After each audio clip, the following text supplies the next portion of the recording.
Hey there, YouTube. This is Brindle here. Hope you're having a great day, and I hope this video finds you doing incredibly well. Today I thought it would be kind of fun for me to react and kind of give my opinion on Dave Ramsey's perspective on whole life insurance. As many of you know, I'm a insurance professional myself. I actually specialize in Medicare health plans. I'm the host of the ever popular the Everything Medicare Podcast. I'm author of 2 Medicare-centric books, but we also do life insurance here in our office and have done it for quite a few people, and I thought it would be an interesting perspective to kind of see his argument, see his side of the argument, and kind of give my thoughts on it. So without further ado, I'm going to play a couple of short videos here on YouTube and give you my perspective. I'll pause and comment as we go. That decision to go Okay, so we have an complete my ad. degree at WGU and get that MBA, I had no. Today's question comes from Jose in Texas. Should I cash in my whole life insurance and get term insurance? No, you should cash in your term. You should get term insurance and then cash in your whole life insurance.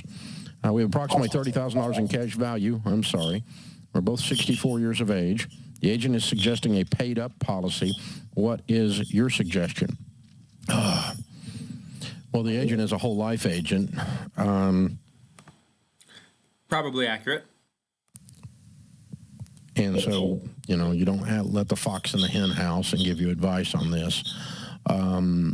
So here's the thing. Okay, so this is my first time ever seeing this video, so I'm reacting to this in real time.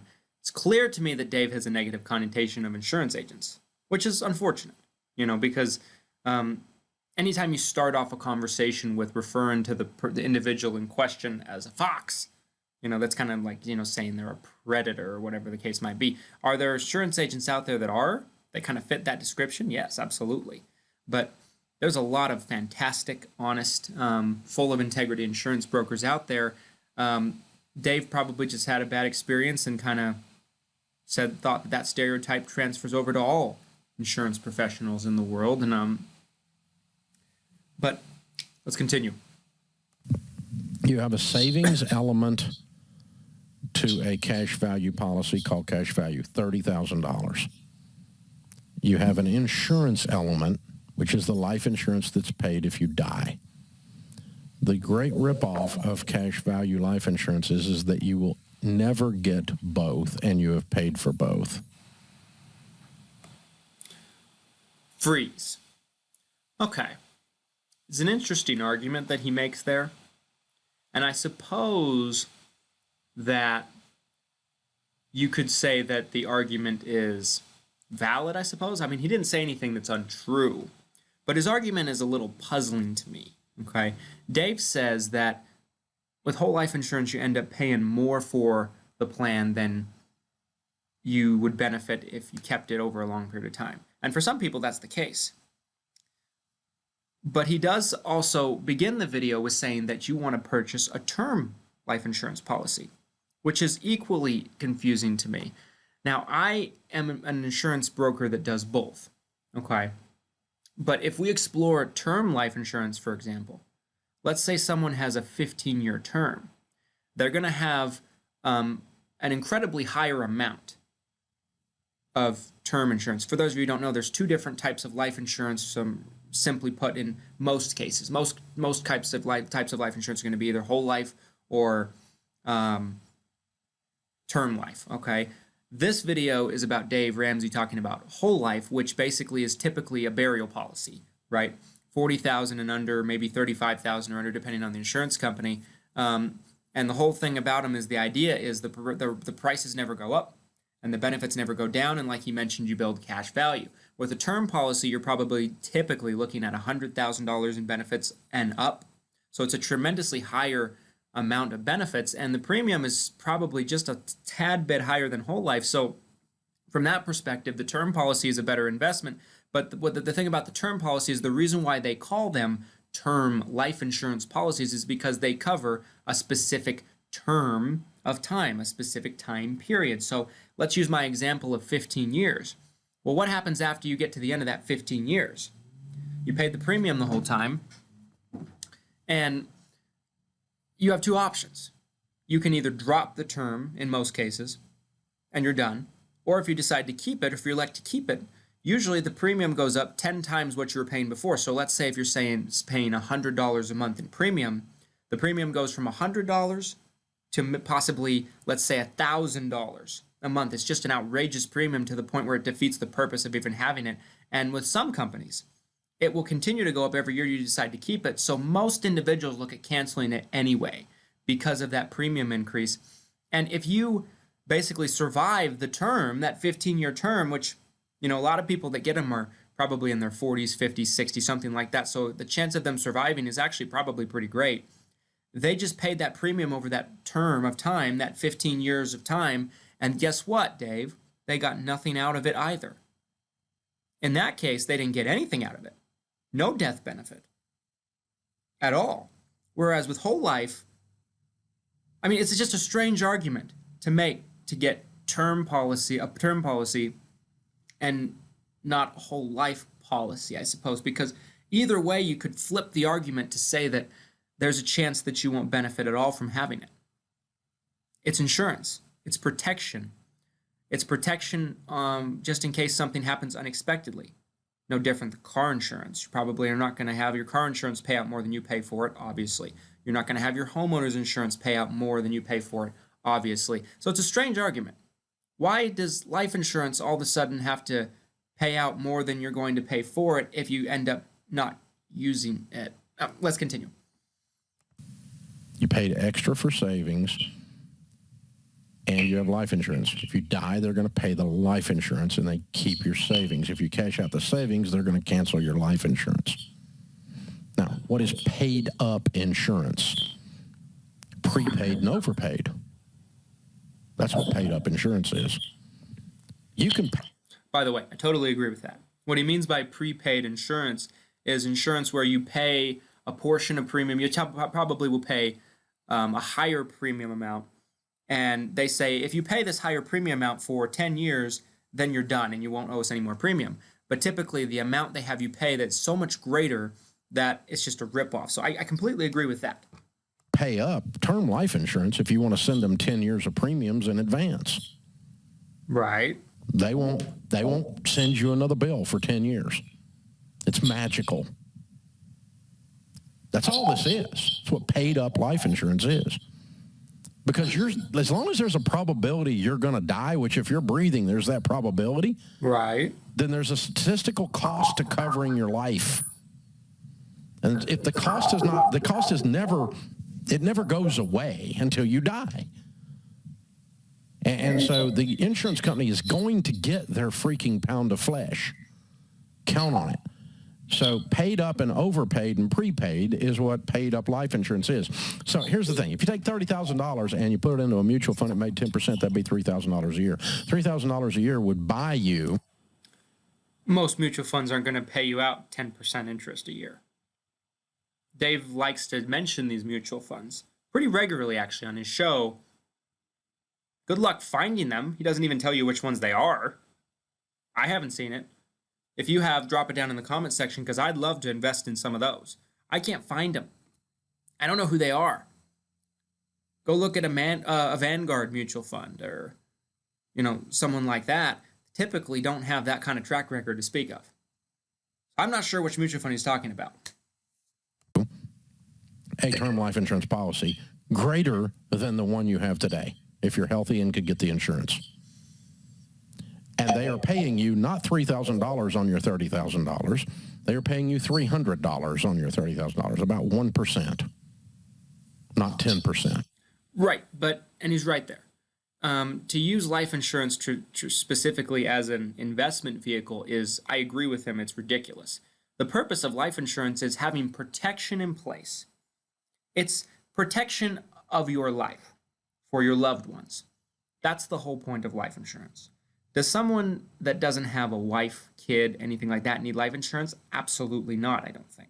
Unless they have someone that's depending on them, right? And if they were taken out of the picture, that their family would be able to have some kind of cushion financially. No matter how much life insurance you get, the money's going to run out, right? I mean, if, let's say, the breadwinner of a family exits the picture and there's a mortgage and there's bills and there's kids growing up and yada, yada, yada, schools, everything. But the life insurance should, in my opinion, be only used as a protection asset, protecting the life of the breadwinner, or maybe, a burial policy to cover someone's funeral cost. That's it, in my opinion. I don't think it's an efficient investment vehicle. I can agree with him 100% on that. But that's not the point we're trying to make. Let's continue. So that's their gift to you, is they're giving you 1% on money you should be making 10 or 12 on, and in return they give you a free policy. 10 or 12. It's kind of like when I was in Sweden and they told me they had free health care. And I asked them what her tax rate was, and she said, I pay 65% income tax. And I said, tell me where the free starts. If somebody takes money out of one of your pockets and then runs around behind your back and drops it over your forehead, does that mean it's free?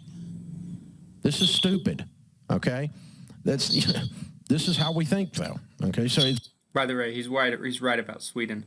All these morons out there that say that, oh, look at Sweden, universal health care, all this and that, 65% income tax? And that only involves a Google search to verify, just so you know. It's not free, and it's not paid up at all. You're making a reduced rate of return, and they're using the difference to provide you a toaster to go with your new account you just opened, if you're old enough to remember that at the bank, okay? So, no, it's not free. There is, I got free interest, no interest on my new car, which went down 62% in value when I drove it across the curb. It ain't free, dummy, okay? You have to think through this stuff. There is no free. Sorry. There's not. I mean, you can get free on the short term, but somewhere, somehow, it's being picked up. So, Jose, you get your term insurance. If you need term insurance at 64 years old, you may not need term insurance. Maybe you made a bunch of other financial decisions that were good ones. One other thing I'd like to mention about term insurance is typically term insurance has, especially at the age of 64, that's actually my crowd, working with people on Medicare. Term insurance is incredibly difficult to get for someone that's 64. They underwrite you. They ask tons of health questions. They put you under a microscope. There's a chance if you have any significant health problems at 64, which some people do, you might not be able to get the term insurance if you wait till 64. So there's a hole in that argument, Dave. I've seen that typically life insurance companies will take 2 to 3, sometimes even 4 months to underwrite somebody on term insurance at that age. And sometimes they won't even take them. Now, it doesn't mean that it's impossible for someone at age 64. If they're healthy, can they get it? Sure. But you're playing against the crystal ball here. You don't know what your health's going to look like. It's a lot like, someone getting on a Medicare supplement plan at age 65. You don't know if you're going to be able to get it later. Dave's not taking that into account. Whole life plans typically are much easier to get on the health questions and underwriting side. Much easier. No comparison. Sometimes people get whole life because, guess what? That's all they can get. Let's continue. And maybe you have some money. You might have, I don't know what you have. You may have $750,000 and no payments, and the kids are all grown and gone. And if you die, she'd be okay. You may not need life insurance at all. You may be self-insured because you've done a good job with your money and you're out of debt and have built some assets. That would be the goal with life insurance, by the way, is to get out of the need from it. You get away from the need of it. You don't have any need for it. Agree. Completely agree. Because if you have, if you're worth $10 million, $50 million like Dave Ramsey is, then do you need life insurance? Probably not. What's the point at that point? Right? I mean, if anything happens to you, your family's going to be taken care of anyway. So I completely agree with him there. Because everybody that's left behind is okay because you have money. And until you have that, you buy life insurance. I do believe in term insurance. So if you need some insurance, you get term insurance in place, then you drop the whole life. Never drop insurance until you have the new policy in place. Correct. Okay, so there was another video I thought was interesting to react to. Heated debate between Whole Life Agent and Dave. I'm interested what the argument the Whole Life Agent comes with. If it's any of the same arguments that I just put forward at the beginning of this video, wanted to add this in here and then we'll wrap this up and I'll give you my final thoughts.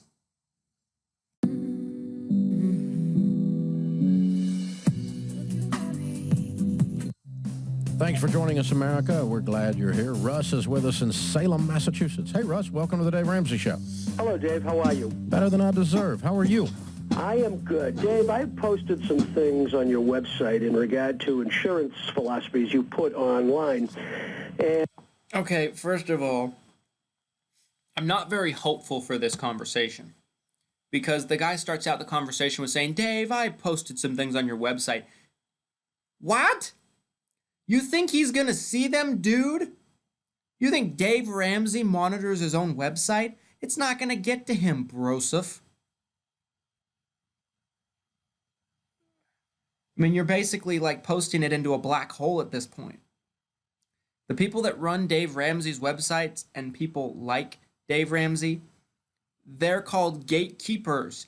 Their job is to keep people like you away from Dave. He's never going to see it. The only way you can get in touch with Dave is if you call into his show, like you're doing, of course, but the fact that you took the time to post something on his website in the hope that he'd see it, I'm not very hopeful that this guy's very bright. But maybe he'll prove me wrong. Let's hope so. And having been an insurance broker for about 35 years, there are a few misstatements that are on there that I'd like to use the air as a chance to maybe either clarify with you or maybe get some clarity from you on. May I do that? Sure. Okay. Number one, you have said on your website that term insurance is the best and the only kind of product people should buy in all instances when they need life insurance. And what I can tell you is that we do not recommend whole life insurance across the boards. We recommend life insurance situationally. There's no two needs, no two situations that are pervasively similar. Okay? Can you hear me all right? Yeah, I'm hearing you. Yeah. Okay. Number two, the cash value that you've talked about is Wait a minute, did you want me to not address that one first? It's up to you. Okay. If you'd like to, I'll be happy to do it one at a time. Well, you're an insurance agent, obviously, and I disagree when you say there are no two instances that are the same. There are basic principles of mathematics and basic principles. Okay. Two situations that are the same. My specialty is Medicare health plans, right? Health care, health insurance for people on Medicare, for senior citizens, right? People age 65 and older. I mean, people can be on Medicare under the age of 65, but they primarily aren't unless they're on disability, Social Security disability first, and then they're put on Medicare disability, right? So Medicare is primarily for the elderly, the senior citizens, people over 65, the retired communities. I say routinely that Medicare has no two situations that are the same, but with Medicare, there's a lot of working parts, right? There's prescription coverage involved. There's health care involved for, hospital stays and doctor's office appointments, different kind of procedures someone might need. There's dental coverage involved in some situations. There's vision coverage involved for glasses. There's hearing aid coverage involved. There's networks in some situations of doctors and hospitals that certain plans work with and others don't. So I'm always routinely saying that no two situations are the same and it should be picked individually. But I happen to agree with Dave here. With life insurance, it's not. It's much more cut and dry. You die, you get X amount of dollars. So with life insurance, there's probably plenty of situations that are the same. Plenty. It's not that complex. It is if you're getting, universal type policies and things with more complications, investments involved, annuities, whatever the case might be. But if we're just talking about whole life insurance with cash value and term life insurance over a certain period of time, it's not that complicated, my man. So I'm with Dave on this one. of personal finance that are always the same. For instance, I would tell you there is never a time that you would use a credit card. Mm-hmm. You Disagree. I love credit cards. I'm never in a situation where I pay interest. I get tremendous amounts, probably thousands of dollars back a year in cash back. Never paid a cent of interest. So, disagree. You can't say that you can't convince me that there's certain times you should use a credit card. They suck. They're a bad product. They don't work. And I think the same thing's true of whole life. Mm-hmm. All right, well, let's take it a little bit further. Number two, there seems to be some question about the cash value of a life insurance policy as being a bad investment. And I won't get into the issue of performance, but I think the big thing that you need to realize is this. The cash value is not there because insurance companies are creating a standard of return or investment that is deemed to be poor or is deemed to be immovable. The cash value Then why would you do it? Policy is there. It's a function of law. It involves. So why would you put extra money into a policy to create cash value if the cash value has no standard of excellence at all on the rate of return? Like I mentioned earlier in the video, you know how I feel about this. I don't think it's something that necessarily should be bought as an investment vehicle. It's bought specifically as protection on if something would happen to you and your family couldn't pay to bury you or couldn't pay bills or pay off the mortgage you left behind, whatever, right? Shouldn't be used as an investment vehicle in my personal opinion. So I agree with Dave on this, but doesn't mean whole life's necessarily a bad product. I'll tell you more about what I think at the end. Well, you didn't let me finish. Those policies historically get better as they get older, okay? The cash value of a life insurance policy is a function of state law. It's a function of statutory reserves. Sure. And also from an actuarial standpoint, it's used to keep premiums level indefinitely. Why do you think term insurance is so cheap? Because term insurance does not have or maintain a legal reserve affixed to it. Well, sure it does. They have to have cash reserves to support. Otherwise, the state won't license the term insurance company. Now, it's a 20-year level term. 20-year level term insurance is about 1/5 or about 1/20th the cost, about 5% the cost of the same amount of whole life is.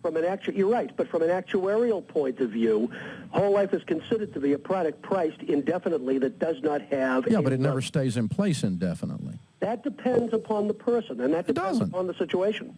All the research shows that they cash them out like crazy. Not everybody. Yeah, I can tell. The vast majority do. But let's just pretend you kept it for your whole life. Why the flip did you need it for your whole life? How about some things called estate taxes? There are people who do, when they die, see their family incur substantial financial loss. And so in order to cover estate taxes, I need to get ripped off for 60 years in a horrible financial product. That's your theory. Well, let me just say this. If you talk about the difference of investment, why don't you talk about the difference in, for example, in attorney's fees? There are attorneys who charge $300 an hour versus $700 an hour. You don't tell somebody to invest the difference in legal fees to see if they come out ahead, do you? Of course I would, if the actual legal advice was exactly the same. Well, if you die, you get paid with term insurance. Your beneficiary gets paid. Pretty simple formula. If you die with whole life insurance, your beneficiary gets paid only the face amount after you've paid 20 times more for the policy. I don't follow Dave's argument there because with term insurance, you also get paid only the face amount. I can refute that very easily. Well, you can't. If a policy is arranged properly, a person can receive not just the face amount of the policy, but in addition, they can receive the value of the cash account. No, they can't. Not unless it's not unless it's an AB universal, in which case you paid more for it to start with. No, you do not. That is not true. Are you talking about paid up additions? Pardon me? Are you talking about paid up additions? No, I'm not talking about paid up additions. Did you ever have something called the fifth dividend option? Sure. Okay. Absolutely. What is it? Well, absolutely. The bottom line is, at the end of the day, the people don't get the cash value. You pay 20 times more, and the cash value is not added on. Now, I mean, you can look at every major whole life company that's out there, and you tell me they get their cash values. They don't get them. Russ, it's a piece of crap. Beneficiary? Are you talking about the beneficiary? Listen, here's the situation, dude. I can talk to you for the rest of my life, and I'm not going to talk you into not selling whole life. I'm not even talking about whole life of term. I sell a lot of term, bundles of it. But you still sell the other crap, too, and you're offended because I said it's crap. Now, let me ask you another question. Yeah, by the way, for your information, just I'm not arguing with you, but the cash value, the amount of the value on top of the face of the policy can be paid to the beneficiary if the policy is written appropriately. And none of them are written that way. Well, I've written them that way for 35 years. No, it just doesn't happen, dude. You and I know that is not how the industry is set up. Well, believe me, it is. The other thing is, you said that, you talk about whole life as being such a horrible product. And again, maybe in your mind it is, but can I ask you this question? Mm-hmm. Why is that particular product that you think is so deplorable, bought by many publicly held companies and privately held companies to fund buyouts of corporate stock? And there's a lot of buy-sell agreements that use whole life, and you know why? Because people like you sell that crap to them. No. That's exactly why they do it. Do you know how much? A simple partnership buy-sell agreement can be funded with term life insurance for 1/20th of the cost. Well, let me ask you this. Do you know how many publicly held Fortune 500 companies use whole life and the millions of dollars the boards of directors authorize for that And stuff? it's really sad that they're all getting screwed at that level. Well, it really is, because it's garbage, Russ. From very prestigious business schools, I think they know a little bit more than a layperson. Well, they may or they may not. But the bottom line is that at the end of the day, dude, it is the payday lender of the middle class. It's a horrid product. When you pay 20 times more for the same amount of coverage to build up a cash value that you never receive, because when you die, they pay the face amount, Russ. They pay and can pay, and I will refute that in any way. You can refute it all you want, but you're wrong. I know they I'm don't right. I've been do doing it. this. So I can argue with you like I can argue with a brick for the rest of my life, and the brick's still going to be a brick. And so when you and I finish talking, you'll still be a whole life agent, and I'll still be right. So conversation over, dude. Thank you for calling in. Okay. So what are my thoughts on it? I mean, the main argument that they were having was, can the cash value be paid out to the beneficiary? I believe that's what the argument was being made. A little hard to follow there. Kind of which way the agent was going, but I think I understand where Dave's coming from. The thing is with term life that it only covers you for a certain amount of time, like I said. And so let's say you had a 10-year term policy and you don't die within that 10 years, unless you keep the policy and pay that ridiculous increase in premium, like I mentioned at the beginning of this video, you walk away with nothing. And so at that point, is that a good use of your money? Right? I mean, you walk away with nothing. You paid all that premium. The insurance company takes it, says thank you. They clock it, lock it, stick it in their pocket. Bam, boom, thank you. Have a nice life. Whereas, I mean, at the very least, with whole life insurance, there are arguments for it. I mean, the price typically never goes up if you get a good one. The benefits never go down. So the younger you get it, obviously, the cheaper the whole life will be. And, like, for example, I have a whole life policy on my daughter. I got it right when she was born, 3 weeks old. And I pay $20 a year in premium for $10,000. That's just in case something happens to her. It's just protection. Not that I want that to happen, but at that point, I'm paying under $2 a month in premium. Okay, so let's do the math here. Let's say I keep it till she's 18 years old. Okay, so at that point, she's 18. I pay $20 a year. So if I paid that for 18 years, right, I'm looking at $360 in premium for $10,000. Is that a good deal for me? I think so. I I could probably drop it at that point. Or I could sign it off over to her if she wanted it, or when she gets married, when she grows up. Are there people that get bad deals with whole life? Absolutely. But the point is, you're in a situation where you're benefiting something from paying your premium, right? Like, let's say you keep it for 10 years, 11 years, and you die, you're going to get paid out, right? You can borrow against the cash value. The cash value can help pay your premiums in some cases. There's situations where it works, right? The other thing is, there are people out there, and this probably has more of a societal issue than anything else, but there are people out there that, they just don't have any self-control. Not at all. They couldn't save up the premiums they pay if they just decided to put it in an account. They couldn't save it up to save their lives. It just kind of gives them peace of mind that money will be there if something ever happens to them, to be able to put them in the ground. I think there's a place for whole life. I think it's perfect every time. Absolutely not. But I thought this would be a fun video to react because couldn't think of anybody more anti-whole life than good old Dave Ramsey. I like Dave. I agree with a lot with Dave on a lot of things that he says, but not everything.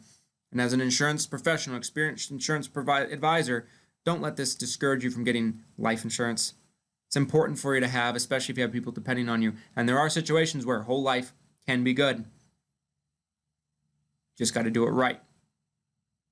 Thanks so much for watching, folks. If you enjoyed this or if you agree or disagree with me, please let me know down in the comment sections and subscribe for more Medicare content, insurance content, whatever you want to see, we'll do it. Have a great day. Talk to you soon.